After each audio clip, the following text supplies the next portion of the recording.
MDG TV, une chaîne Wint pour la cause de Christ. Mafuta Yasika, Mafuta Yasika, Mafuta Yasika.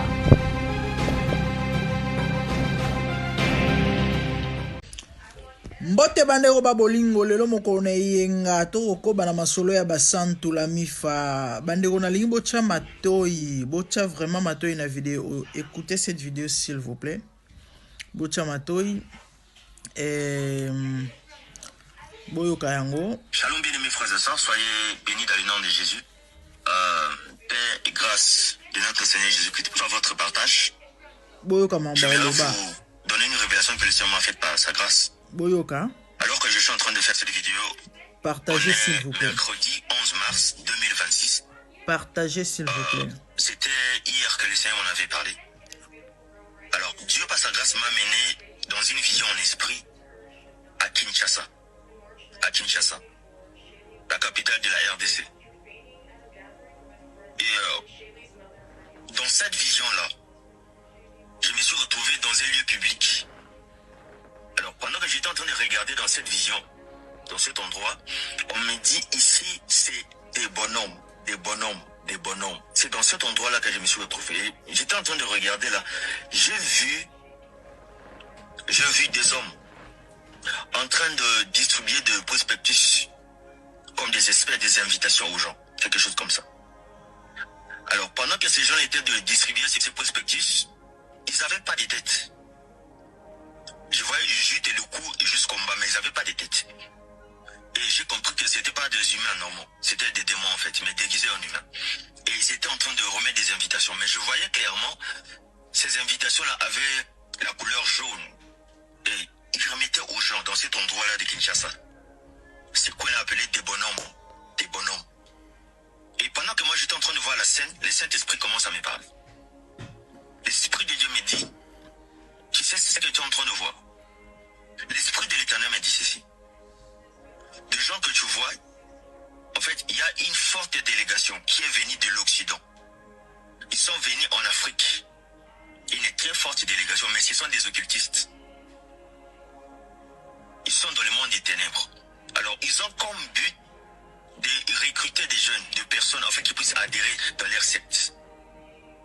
Et là où tu es, en fait, c'est la branche de Kinshasa que tu es en train de voir. Mais c'est partout en Afrique. Ils sont là en train de recruter des gens. Enfin, qui puissent adhérer dans les sectes. C'est comme ça que l'Esprit du Seigneur me disait. Et, bien aimés frères et sœurs, faites beaucoup attention. Beaucoup, alors beaucoup attention. Je vais vous donner un signe pour reconnaître ces gens-là. Vous allez voir une organisation, mais il y aura un nom comme une communauté chrétienne, soi-disant chrétienne. Ils vont commencer à s'approcher de certaines personnes, beaucoup plus des jeunes gens. Ils vont leur remettre comme des espèces des invitations. Et sur des invitations, vous allez voir, ça sera comme des invitations pour des conférences, pour des workshops, des ateliers. On va vous inviter à ces genres de choses. Et vous allez voir comme thème que ces gens-là mettront comme sujet principal, des sujets phares par rapport à ces rencontres-là. Ça sera du truc du genre développement personnel, comment avoir l'argent, comment acquérir la richesse, ces genres de choses. Si vous voyez des hommes se présenter en vous, dans ce sens-là, faites très attention. Ce sont des assemblées occultes, ils sont là pour recruter des jeunes, afin qu'ils puissent adhérer dans leurs histoires. C'est comme souvent nous voyons les gens des Concards, des Mormons, des communautés de Saint Graal, ce sont ces genres de choses maudites. Ces genres de communautés maudites occultes. Faites beaucoup attention. Parce que l'ennemi s'est levé. On fait de corrompre la jeunesse, on fait que les jeunes puissent vendre leur âme au diable. Et lorsque vous entrez dans ce genre de choses, ils vont commencer à vous parler des choses qui sont bibliques, mais en réalité c'est de l'occultisme. Ils vont vous séduire par l'argent parce que c'est une communauté qui a beaucoup d'argent. Et vous allez voir leurs invitations, ce sont les signes que je suis en train de vous donner. Et là où ces organisations vont se dérouler, c'est beaucoup plus dans des endroits chics, des hôtels chics, des trucs comme ça. C'est comme ça qu'ils vont s'assurer que tout soit bien fait, en fait, de séduire les jeunes gens, les gens qui viendront là-bas. J'ai vu la branche de Kinshasa. Faites beaucoup attention. Parce que la finalité, vous allez adhérer dans ces choses maudites et vous allez vendre votre âme au diable. Vous allez servir les diables. J'ai vu cette vision-là clairement. Une forte délégation venue de l'Occident, ici en Afrique. Afrique pour initier des jeunes gens dans le cultisme. Et moi, j'ai vu la branche de Kinshasa. Que Dieu puisse faire grâce aux jeunes gens. Ne soyez pas séduits parce que le cultisme est pur. La finalité, vous allez vendre votre âme au diable. Que Dieu puisse vous faire grâce. Ça c'est un message à prendre au sérieux. Partagez ça massivement. Botine de la bandeko, ba jeunes gens, ba étudiants surtout. Quand on a yaka awa, l'ennemi est venu au nom de l'église. Le diable est venu au nom de l'église. Il a compris, ou encore il sait, que bato belé va comprendre que vie sans Nzambe mobulu, faut sambela. Satan a infiltré ba église pour éviter que bisika bat boke lukanzambe nekuna. Atie ba agent na ye, atindi ba oya ye. Bino bobika ke boke l'église mais église était. Pour na rejoindre bato, créer l'or moko tcha kombo Yesu, tcha kombo Nzambe na kati mais rien à voir na Nzambe. Si je vous dis que moi j'ai reçu cette invitation pour Ondima, oui, plus ou moins un mois passé, et c'est un pasteur qui m'a donné. Ndeko moi contacté na TikTok awa. Non na landaka yo par rapport à Oyo Zali parce que naza influente, naza influenceuse, OK? Ba yebi ke nanzela na nga ba ko bato belé parce que ngaso na ye ana lobeli loko wana. Ba jeune belé ba okota ba okende. Tangu na moni que c'est un pasteur. Et quand nenga lobi wana ba thème ya mbongo, développement personnel, ndenge nini et okokoma na mbongo, okosala mbongo, do ezati ba cours mo eza gratuit, machin nini. Nazaki intéressé. Na PC numéro nanga, tindeninga leaflet. Prospect soit zolobana. Na WhatsApp inbox. Et heureusement dans Kinshasa. Bon, de toutes les façons, banga pa bazwa na bango ngate, attention na kendaki. Ponza mania l'accent. Na ba dommage, désolé na kinte. Ah, OK, na kanto za na Kinshasa et la personne ye moko pa za na kinete ana province moko na Kinshasa.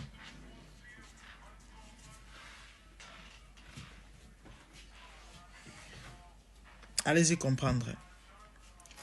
C'est à prendre au sérieux. Et belé basi bazwa mina mitambo ya babiloko. Boki babisika na bango ba réunion ba place mo ba lix. Ba jeune belé surtout ba kinois. Ba lingi lix mingi. Ana eloko te ma lingi lix. Tellement kenda classe. Asisi musale ezate azo rêveur. Et tabazo ele ba idée ba biloko aboye en facilité au quota. Bandeko bo partager bo benda bana bandeko matoi. Bo benda ba jeune gens matoi. Parce que cible les andé bango. Avenir à l'obé à la jeunesse. Musala satana osala yango yo. Yambo moni lelo na mokili yo toza bat baza suna mawate. Bat bo sa bat mabondi elika mususu. Ba masolo ba kidnapping wane comme ba réseau bazo utiliser ba jeune. Ba utiliser ya passé. Muto ay cop ya mbongo ba kidnap bat ba bomaka bato. Motema wana azu yango wapi. C'est ça. Et belé basi ban sorceler bango. Ba comme na bango ba jeune diable. C'est compliqué. Que le Seigneur vraiment nous aide. Ben ne pouvez partager vidéo s'il vous plaît pour Big Sabato. Nga na zwa ki invitation wana. Ba contacter nga parce que ba bi ki na za influenceuse. Ba contacter combien d'influenceurs? Ba contacter combien d'influenceurs? Et est-ce que ba tunyon so bazana li so ofungoma pour comprendre que ah eza kufa.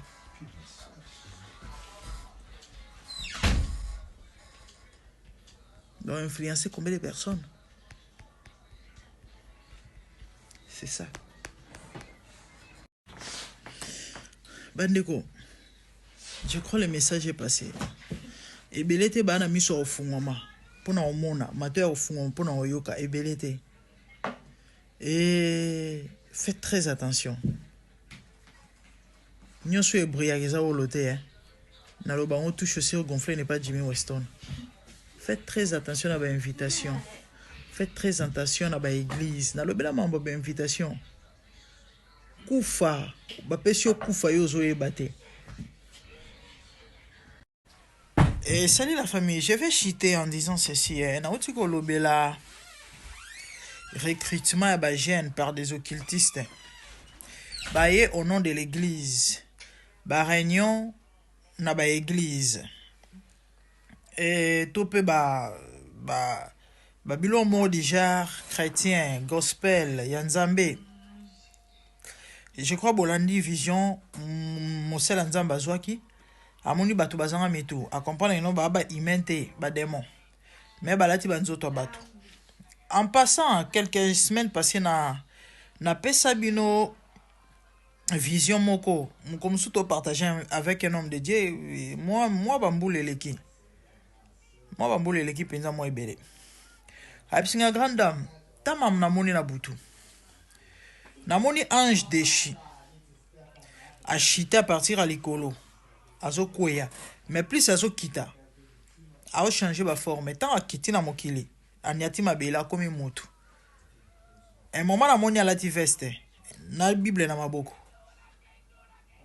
Et du coup namoni l'icolo a cher. Batu bafandi azoteya. Ange déchi. En fait c'est ça. Lelo o ba jeune serviteur rebelle. Ba comme ba kabbaliste. Et bazo défendre yango. Baza partout na ba réseaux sociaux, surtout dans TikTok. Déjà à partir à RO, il est 23h minuit, moi on a enregistré vidéo. Bon moi na bango likolo ya ba na ba panel na ba batu na ba na se localise-moi. Ba pesa bisakoli avec des précisions. Muto pesa bisakoli avec précision Doberman. Muto li keke. Misu ba te na TikTok na sekake. Misu rouge, mbebo noir, termine jaune. Non, tel ambi, Seigneur Jésus, mon peuple périt faute de connaissance. Vous savez, il y a de ces gens, tu n'as même pas besoin au sein de l'ensemble révélé. Rien que ce la chose à la discernement, on comprend une autre diamber. Mazo sakola. Bon, bah, précision, c'est ça.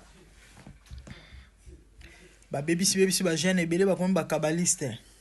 Bah, comme bah, 2x2. Bon, on a bah, toge. Une fois de moi, tout dans quelques jours passés. Mais, ok, d'accord.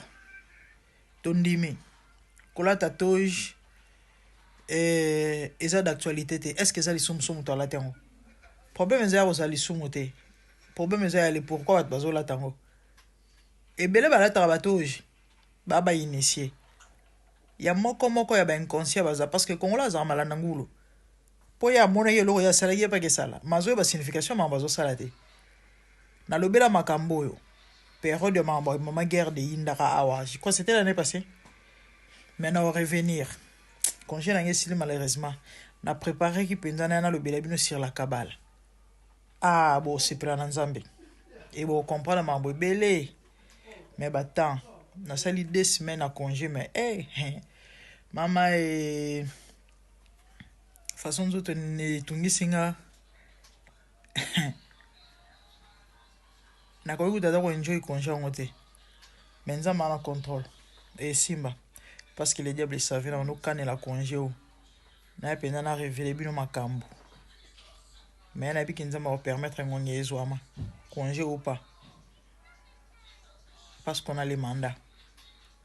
Ba jeune et belé ba recruter bango. Ba koti na ba biloko ezanga mutu na makolo. Croyant que bonzambe mais bonzambe te. Ba koya na ba réunion sous forme chrétienne. Mais rien à voir na bonzambe. Les prophètes a moni na vision ba okabela votre invitation. Na lobela bino une fois pas une fois plusieurs fois sur les invitations. Que bonne invitation. Yaya. Ba elu invitation. Invitation ne bombi ma na sima na ngoyo zo yebate. Na pesa exemple à David. Comment il s'appelle?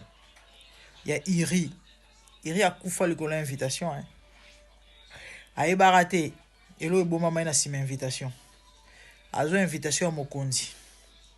David est invité tala moto ana guerre ayoka ke no faci a invité et surtout so ozaki brave omilobeli kaka nazwi affectation ti neti tato abetaki drone abetaki wiri comment nena no to kufa wiri ngoma bomba. Imaginez ba ibse que no faci ana besoin na yo amilobeli nga omi général. C'était ça avec Iri a ok sango David a tindi l'invitation à le bien chez Silinga omi chef d'état-major na comme chef d'armée akenda ya liana mokonzi sepeli tambale David a remettre ya enveloppe abise zo lettre oyo kino kotikela mokonzi na okuna na bitumba ayebika ke no esili ngai bazo swape biso nzo anda o mema kufa na ye. Tout ça pourquoi? À cause de sa femme. Il y a quelque chose en toi au besoin envier, au diable azo luka, au monde des ténèbres moni. Close de deux prises. Ils ont dérangé, ils ont brillé. Bana besoin na yo bana pour ça no ba cibler ba jeune parce qu'à venir à l'oublier sa jeunesse.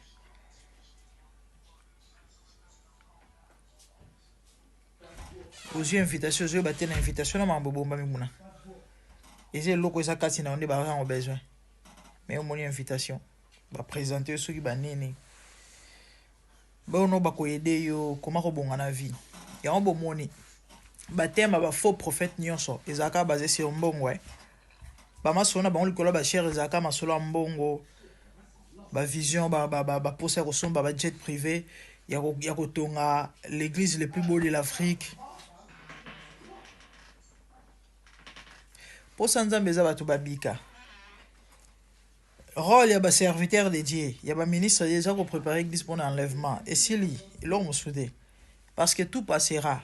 Mokilio toza oyo. Et ko leka mbongo kotika la nyoso kotika la. Bâtiment te. Nzamba na besoin na ngote. C'est pas mauvais ko bongisa cadre ezala bien présentable pour ba ba sambela nzambe. Mais ngelo bateke vie suki wana. Bokomi prête à tout. Pona ko sope ko influencer sope ko relaxer batu nini sope ko sala nini soki pe ko nini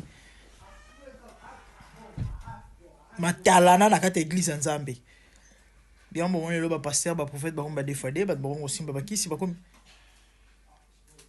soif ya mbongo na biloko mokili ba bosa ni nzambe. C'est ça. L'église est infiltrée, mes frères et sœurs. Il y a des églises où personne on a kinikala ba mambo bandi lelote au fait. Et zo zwande ampleur et bandi kala. Ndeko bongo mso bete dans l'isolo. Non, ganda mais en église mo fungo côté na biso ba enregistrer bato. Et puis na suka na ba opesa bino ba mbongo so pe ba $10. Bino ba subo mona ba o 100,000. Ou pe espèce ba $10 na. Ba ko tsani na mito bato e ba oluka ni to pe po anini ba osala pourquoi c'est ça. Que Dieu nous aide. Ba vie belé bo moni wana ba beba ba recruter ba jeune. Ba zo baby ça peut bana na sim bandeko surtout bilenge ba dadi.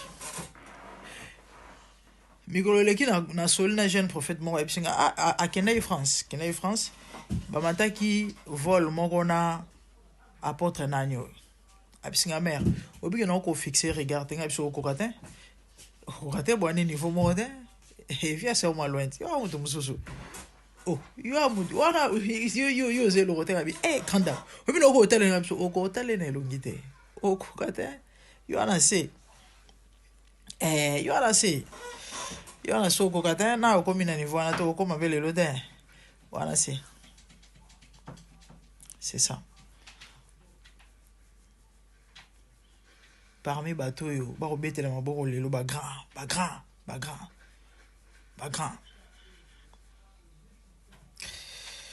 Et partagez. Que Dieu vous bénisse. Nzamba sunga bana e. Isaïa zolo ba bozana mi sur tala me ba mona temateur yo ka ba sosola te. Bizarrement ba mona ba commentaire yo défendre. Bandoki wana. Pitié, que Dieu nous aide. Dans ma fonction mission, à fond ma toi comprendre le temps que nous vivons. Et pour pas se situer, tu peux se positionner, sinon c'est compliqué. Prodige stop. Dans ma fonction la mission. Obi manamili abandoki. Je vis le Seigneur assis sur un trône très élevé, et les pans de sa robe remplissent les temples. Des séraphins s'étaient au-dessus de lui et criaient l'un à l'autre, disaient Saint, Saint, Saint est l'Éternel des armées. Toute la terre est pleine de sa gloire. Dans les cieux des cieux, là où vivent les rois, il y a des créatures qui l'adorent et les louent. Dans les lieux célestes, là où règne mon roi, il y a des anges qui chantent jour et nuit en sa gloire. Les 24 vieillards et les 4 êtres vivants, ensemble avec les anges, chantent ensemble en air. Ils ont réussi l'homme d'adorer les rois, car il est l'unique, le seul vrai Dieu. Seigneur, reçois favorablement les paroles de ma bouche, car les portes furent ébranlées dans leur fondement par la voix qui retentissait, et la maison s'était remplie de fumée. Glorifie-toi.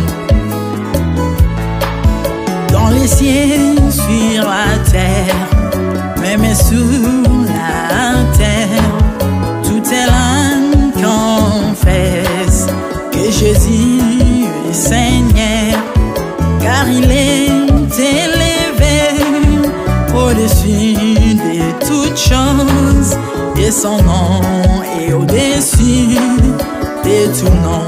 Jésus, je m'avance devant toi, oh mon Dieu, mon roi, unissant ma voix avec ceux des anges, en jetant nos couronnes et des coups pleins de parfums odoriférants, nous rendons gloire.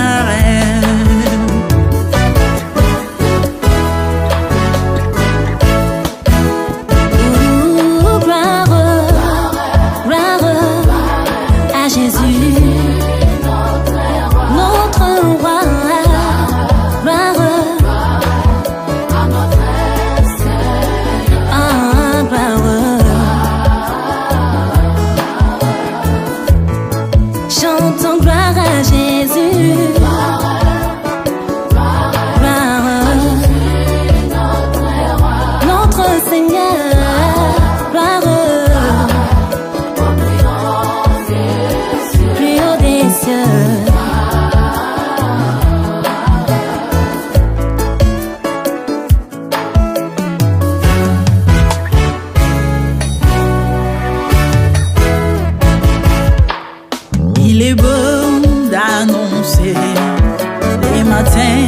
ta bonté.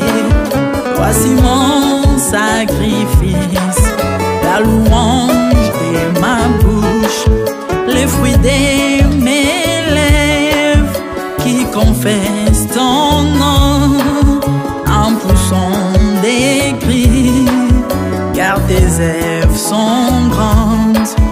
Bienvenue jour dans ta face, que mille ailleurs, car tu es mon soleil, mon bouclier, ma tour forte. Tu me donnes la force du bif, tu m'arroses d'une huile fraîche. On ne se plaît à contempler mes ennemis grâce à toi.